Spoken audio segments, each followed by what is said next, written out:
ಎಲ್ಲರಿಗೂ ಬೆಳಗಿನ ಶುಭೋದಯಗಳು. ನವೋನ್ನತಿ ಎಜುಕೇಷನ್ ಚಾನಲ್ಗೆ ಎಲ್ಲರಿಗೂ ಸ್ವಾಗತ. ಈ ಒಂದು ಸೆಷನ್ನಲ್ಲಿ ನಾವು ಒಂದು ವಿಶೇಷವಾದ ಟಾಪಿಕ್ ಬಗ್ಗೆ ಡಿಸ್ಕಷನ್ ಮಾಡ್ತಾ ಹೋಗೋಣ. ಇದು ಮುಂದೆ ಬರುವಂತಹ ಎಲ್ಲ ಪರೀಕ್ಷೆಗಳಿಗೂ ತುಂಬ ಉಪಯುಕ್ತ ಆಗಿರುತ್ತೆ. ಹಾಗಿದ್ರೆ ಆ ಟಾಪಿಕ್ ಬಗ್ಗೆ ನೋಡ್ತಾ ಹೋಗೋಣ. ಒಂದು ಮಗುವಿಗೆ ಶಿಕ್ಷಣ ನೀಡಿದರೆ ಒಬ್ಬ ವ್ಯಕ್ತಿಗೆ ಶಿಕ್ಷಣ ನೀಡಿದಂತೆ, ಆದರೆ ಒಂದು ಹೆಣ್ಣು ಮಗುವಿಗೆ ಶಿಕ್ಷಣ ನೀಡಿದರೆ ಇಡೀ ಕುಟುಂಬಕ್ಕೆ ಶಿಕ್ಷಣ ನೀಡಿದಂತೆ. ಈ ಮಾತಿನಂತೆ ಒಂದು ಸದೃಢ ಸಮಾಜದ ನಿರ್ಮಾಣದಲ್ಲಿ ಹೆಣ್ಣು ಮಗುವಿನ ಪಾತ್ರ ಮುಖ್ಯವಾದದ್ದು. ಭಾರತ ಸರ್ಕಾರವು ಹೆಣ್ಣು ಮಕ್ಕಳ ಹಕ್ಕುಗಳನ್ನು ರಕ್ಷಿಸಲು, ಅದರ ಶಿಕ್ಷಣ ಮತ್ತು ಆರೋಗ್ಯವನ್ನು ಉತ್ತೇಜಿಸಲು ಹಾಗೂ ಸಮಾಜದಲ್ಲಿ ಅವರಿಗೆ ಸಮಾನ ಅವಕಾಶಗಳನ್ನು ಕಲ್ಪಿಸುವ ಉದ್ದೇಶದಿಂದ ಪ್ರತಿ ವರ್ಷ ಜನವರಿ 24ರಂದು ರಾಷ್ಟ್ರೀಯ ಹೆಣ್ಣು ಮಗು ದಿನವನ್ನು ಆಚರಿಸುತ್ತಾ ಬಂದಿದೆ. 2008ರಲ್ಲಿ ಮಹಿಳಾ ಮತ್ತು ಮಕ್ಕಳ ಅಭಿವೃದ್ಧಿ ಸಚಿವಾಲಯವು ಆರಂಭಿಸಿದ ಈ ದಿನಾಚರಣೆಯು ಲಿಂಗ ತಾರತಮ್ಯವನ್ನು ತೊಡೆದುಹಾಕುತ್ತದೆ. ಹೆಣ್ಣು ಮಕ್ಕಳನ್ನ ಸಬಲರನ್ನಾಗಿ ಮಾಡುವತ್ತ ದೊಡ್ಡ ಹೆಜ್ಜೆಯನ್ನ ಇಟ್ಟಿದೆ. ಈ ದಿನದಂದು ಅಂದರೆ ಜನವರಿ 24, 1966ರಲ್ಲಿ ಇಂದಿರಾ ಗಾಂಧಿಯವರು ಭಾರತದ ಮೊದಲ ಮಹಿಳಾ ಪ್ರಧಾನಿಯಾಗಿ ಪ್ರಮಾಣ ವಚನ ಸ್ವೀಕರಿಸಿದರು ಎಂಬುದು ಗಮನಾರ್ಹ.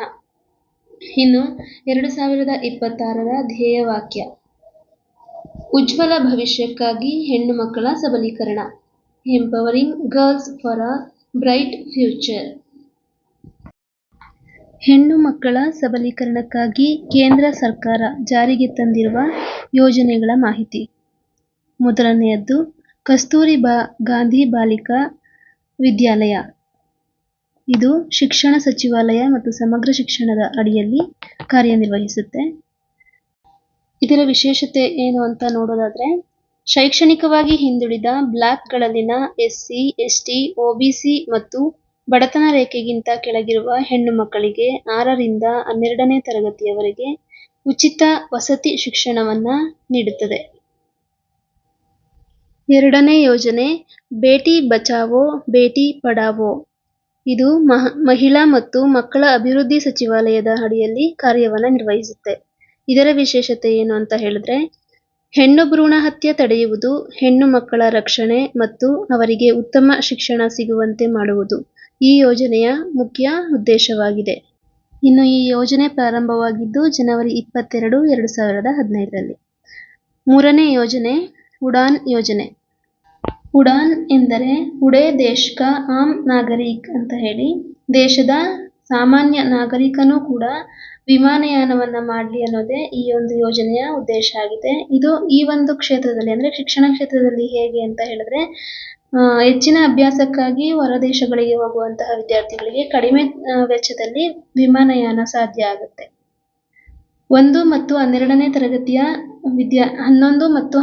ತರಗತಿಯ ವಿದ್ಯಾರ್ಥಿನಿಯರಿಗೆ ಎಂಜಿನಿಯರಿಂಗ್ ಪ್ರವೇಶ ಪರೀಕ್ಷೆ JEEಗೆ ಸಿದ್ಧರಾಗಲು ಉಚಿತ ಆನ್ಲೈನ್ ಸಂಪನ್ಮೂಲಗಳು ಮತ್ತು ಮಾರ್ಗದರ್ಶನ ನೀಡುವ ಮೂಲಕ STEM ಅಂತ ಹೇಳಿದ್ರೆ science, technology, engineering and mathematics ಕ್ಷೇತ್ರದಲ್ಲಿ ಅವರು ಪಾಲ್ಗೊಳ್ಳುವಿಕೆಯನ್ನು ಹೆಚ್ಚಿಸುವುದು ಈ ಒಂದು ಯೋಜನೆಯ ಉದ್ದೇಶ ಆಗಿದೆ. ಇನ್ನು ನಾಲ್ಕನೇ ಯೋಜನೆ ನವ್ಯ ಯೋಜನೆ. ಇದು ಜನವರಿ 24, 2025ರಲ್ಲಿ ಜಾರಿಗೆ ಬಂತು.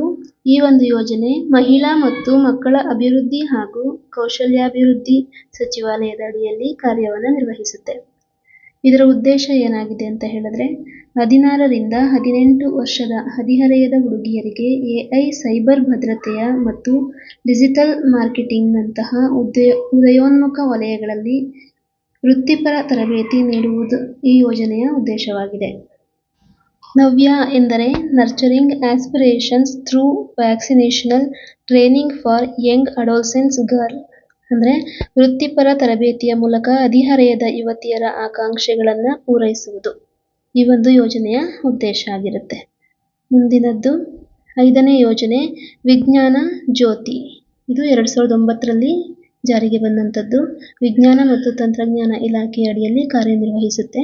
ಇದರ ಉದ್ದೇಶ ಬಂದು ಗ್ರಾಮೀಣ ಭಾಗದ ಪ್ರತಿಭಾವಂತ ಹೆಣ್ಣು ಮಕ್ಕಳು ಅಂದರೆ 9ನೇ ತರಗತಿಯಿಂದ 12ನೇ ತರಗತಿಯವರೆಗಿನ ಮಕ್ಕಳು ವಿಜ್ಞಾನ ಮತ್ತು ತಂತ್ರಜ್ಞಾನ, ಆಗಲೇ ಹೇಳಿದೆ ಅಲ್ವಾ, science, technology, engineering and mathematics ಕ್ಷೇತ್ರದಲ್ಲಿ ವೃತ್ತಿ ಜೀವನ ರೂಪಿಸಿಕೊಳ್ಳಲು ಪ್ರೋತ್ಸಾಹ ಮತ್ತು ಮಾರ್ಗದರ್ಶನವನ್ನು ನೀಡುತ್ತದೆ. ಇದಿಷ್ಟು ವಿಜ್ಞಾನ ಜ್ಯೋತಿ ಅನ್ನೋ ಒಂದು ಯೋಜನೆಯ ಮಾಹಿತಿಯಾಗಿದೆ.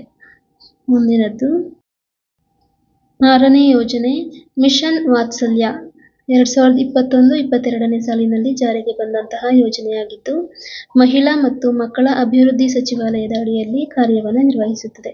ಇದರ ಉದ್ದೇಶ ಕಷ್ಟದ ಪರಿಸ್ಥಿತಿಯಲ್ಲಿರುವ ಹೆಣ್ಣು ಮಕ್ಕಳಿಗೆ ರಕ್ಷಣೆ, ಪೋಷಣೆ ಮತ್ತು ಪುನರ್ವಸತಿ ಕಲ್ಪಿಸಲು ಜಾರಿಗೊಳಿಸಿರುವ ಕೇಂದ್ರ ಪ್ರಾಯೋಜಿತ ಯೋಜನೆಯಾಗಿದೆ. ಇನ್ನು 7ನೇ ಯೋಜನೆ ಬಂದು ಸುಕನ್ಯಾ ಸಮೃದ್ಧಿ ಯೋಜನೆ SSY ಯೋಜನೆ ಅಂತ ಕೂಡ ಕರೀತಾರೆ. ಇದು ಜನವರಿ 22, 2015ರಲ್ಲಿ ಜಾರಿಗೆ ಬರುತ್ತೆ.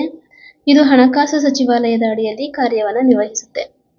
ಇದರ ಉದ್ದೇಶ ಬಂದು ಹೆಣ್ಣು ಮಕ್ಕಳ ಶಿಕ್ಷಣ ಮತ್ತು ಮದುವೆಯ ವೆಚ್ಚಕ್ಕಾಗಿ ಹಣ ಉಳಿಸಲು ಪೋಷಕರಿಗೆ ನೆರವಾಗುವ ಒಂದು ಸಣ್ಣ ಉಳಿತಾಯ ಯೋಜನೆಯಾಗಿದೆ.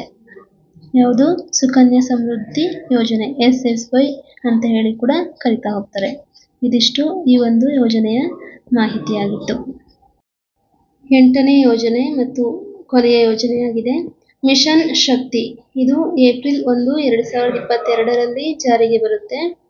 ಮಹಿಳಾ ಮತ್ತು ಮಕ್ಕಳ ಅಭಿವೃದ್ಧಿ ಸಚಿವಾಲಯದಡಿಯಲ್ಲಿ ಕಾರ್ಯವನ್ನು ನಿರ್ವಹಿಸುತ್ತೆ.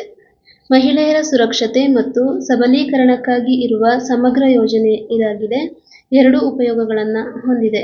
ಮೊದಲನೆಯದ್ದು ಸಂಬಲ್ ಅಂತ ಹೇಳಿದ್ರೆ ಒನ್ ಸ್ಟಾಪ್ ಸೆಂಟರ್ ಸಹಾಯವಾಣಿ 181 ಮತ್ತು ನಾರಿ ಅದಾಲತ್ಗಳ ಮೂಲಕ ಮಹಿಳೆಯರಿಗೆ ರಕ್ಷಣೆ ಒದಗಿಸುವುದು. ಎರಡನೆಯದ್ದು ಸಾಮರ್ಥ್ಯ PMMVY ಅಂಗನವಾಡಿ ಮತ್ತು ಶಕ್ತಿ ಸದನಗಳ ಮೂಲಕ ಮಹಿಳೆಯರಿಗೆ ಆರ್ಥಿಕ ಸ್ವಾತಂತ್ರ್ಯ ನೀಡಿ ಮಹಿಳೆಯರನ್ನು ಆರ್ಥಿಕವಾಗಿ ಸಬಲೀಕರಣಗೊಳಿಸುವ ಯೋಜನೆ ಇದಾಗಿದೆ. ಇದಿಷ್ಟು ಕೇಂದ್ರ ಸರ್ಕಾರವು ಹೆಣ್ಣು ಮಕ್ಕಳಿಗಾಗಿ ಜಾರಿಗೆ ತಂದಿರುವಂತಹ ಕೇಂದ್ರದ ಯೋಜನೆಗಳಾಗಿದೆ. ಇದಿಷ್ಟು ಮಾಹಿತಿಗಳು ಪರೀಕ್ಷಾ ದೃಷ್ಟಿಯಿಂದ ತುಂಬಾನೇ ಮುಖ್ಯ ಆಗಿರುತ್ತೆ. ಸೊ ಅದನ್ನು ಕಡಿಮೆ ಸಮಯದಲ್ಲಿ ತಿಳಿಸ್ಕೊಡ್ಲಿಕ್ಕೆ ನಾನು ಪ್ರಯತ್ನ ಮಾಡಿದ್ದೀನಿ. ಇದು ನಿಮಗೆ ಅರ್ಥ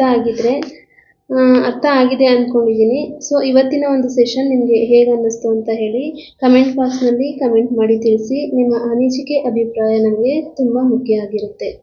ಧನ್ಯವಾದಗಳು.